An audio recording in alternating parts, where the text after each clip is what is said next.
राधे राधे। मेरे चैनल पर आप सभी का स्वागत है। हम सभी ने सत्यवान और सावित्री की कथा तो सुनी ही है, लेकिन इसका क्या महत्व है? क्यों इसका व्रत रखना चाहिए? सुहागिन स्त्रियों के लिए ये व्रत क्यों जरूरी? सावित्री और सत्यवान की कथा सबसे पहले महाभारत के वन पर्व में मिलती है, जब युधिष्ठिर मार्कंडेय ऋषि से पूछते हैं कि क्या कभी। चलिए वट वृक्ष सावित्री की कथा शुरू करते हैं। अपने वर की खोज में जाते समय उसने निर्वासित और वनवासी राजा धूम्रसेन के पुत्र सत्यवान को पति रूप में स्वीकार किया। जब देवर्षि नारद ने उनसे कहा कि सत्यवान की आयु केवल 1 वर्ष की ही शेष है, तो सावित्री ने बड़ी दृढ़ता के साथ कहा, जो कुछ होना था तो सो हो चुका। माता पिता ने भी बहुत समझाया, परंतु सती अपनी धर्म से नहीं डिगी। सावित्री का सत्यवान के साथ विवाह हो गया। सत्यवान बड़े धर्मात्मा, माता पिता के भक्त एवं सुशील थे। सावित्री राजमहल छोड़कर जंगल की कुटिया में आ गई। आते ही उसने सारे वस्त्र आभूषणों को त्याग सास ससुर और पति जैसे वलकल के वस्त्र पहनते थे वैसे ही पहन लिए और अपना सारा समय अपने अंधे सास ससुर की सेवा में बिताने लगी। सत्यवान की मृत्यु का दिन निकट आ पहुंचा। सत्यवान अग्निहोत्र के लिए जंगल में लकड़ियां काटने जाया करते थे। आज सत्यवान के महाप्रयाण का दिन है। सावित्री चिंतित हो रही है। सत्यवान कुल्हाड़ी उठाकर जंगल की तरफ लकड़ियां काटने चले। सावित्री ने भी साथ चलने के लिए अत्यंत आग्रह किया। सत्यवान की स्वीकृति पाकर और सास ससुर से आज्ञा लेकर सावित्री भी पति के साथ वन में गई। सत्यवान लकड़ियां काटने वृक्ष पर चढ़े, परंतु तुरंत ही उन्हें चक्कर आने लगा और वे कुल्हाड़ी फेंककर नीचे उतर गए। पति का सिर अपनी गोद में रखकर सावित्री उन्हें अपने आंचल से हवा करने लगी।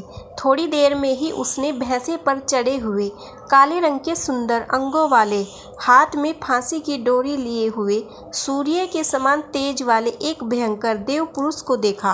उसने सत्यवान के शरीर से फांसी की डोरी में बंधे हुए अंगूठे के बराबर पुरुष को बलपूर्वक खींच लिया। सावित्री ने अत्यंत व्याकुल होकर आर्त स्वर में पूछा, हे देव, आप कौन हैं और मेरे इन हृदय धन को कहाँ लेकर जा रहे हैं? उस पुरुष ने उत्तर दिया, हे तपस्विनी, तुम पतिव्रता हो, अतः मैं तुम्हें बताता हूँ कि मैं यम हूँ और आज तुम्हारे पति सत्यवान की आयु क्षीण हो गई है, अतः मैं उसे बांधकर ले जा रहा हूँ। तुम्हारे सतीत्व के तेज के सामने मेरे दूत नहीं आ सके, इसीलिए मैं स्वयं आया हूँ। यह कहकर यमराज दक्षिण दिशा की तरफ चल पड़े। सावित्री भी यम के पीछे पीछे जाने लगी। यम ने बहुत मना किया। सावित्री ने कहा, जहाँ मेरे पतिदेव जाते हैं वहाँ मुझे जाना ही चाहिए। यम बार बार सावित्री को मना करते रहे, परंतु सावित्री पीछे पीछे चलती गई। उसकी इस दृढ़ निष्ठा और पतिव्रत धर्म से प्रसन्न होकर यम ने एक एक करके वर रूप में सावित्री के अंधे सास ससुर को आंखें दी, खोया हुआ राज्य दिया, उसके पिता को 100 पुत्र दिए और सावित्री को लौट जाने को कहा। परंतु सावित्री के प्राण तो यमराज लिए जा रहे थे, वह लौटती कैसे? यमराज ने फिर कहा कि सत्यवान को छोड़कर चाहे जो मांग लो। सावित्री ने कहा, यदि आप प्रसन्न है तो मुझे सत्यवान से 100 पुत्र प्रदान करें। यम ने बिना ही सोचे समझे प्रसन्न मन से तथास्तु कह दिया। वचनबद्ध यमराज आगे बढ़े। सावित्री ने कहा, मेरे पति को आप लिए जा रहे हो और मुझे 100 पुत्रों का वर दिया जा रहा है, यह कैसे संभव है? मैं पति के बिना सुख, स्वर्ग और लक्ष्मी किसी की भी कामना नहीं करती, पर मैं पति के बिना मैं माँ कैसे बन सकती हूँ? अपना यह तीसरा वरदान पूरा कीजिए। सावित्री की धर्म निष्ठा, ज्ञान, विवेक और पतिव्रत धर्म की बात जानकर यमराज ने सत्यवान के प्राणों को अपने पास से स्वतंत्र कर दिया। सावित्री सत्यवान के प्राण को लेकर वट वृक्ष के नीचे पहुंची, जहां सत्यवान का मर्त शरीर रखा था। सावित्री ने वट वृक्ष की परिक्रमा की तो सत्यवान जीवित हो उठा। प्रसन्नचित्त सावित्री अपने सास ससुर के पास पहुंची तो उन्हें नेत्र ज्योति प्राप्त हो गई। इसके बाद उनका खोया हुआ राज्य भी उन्हें मिल गया।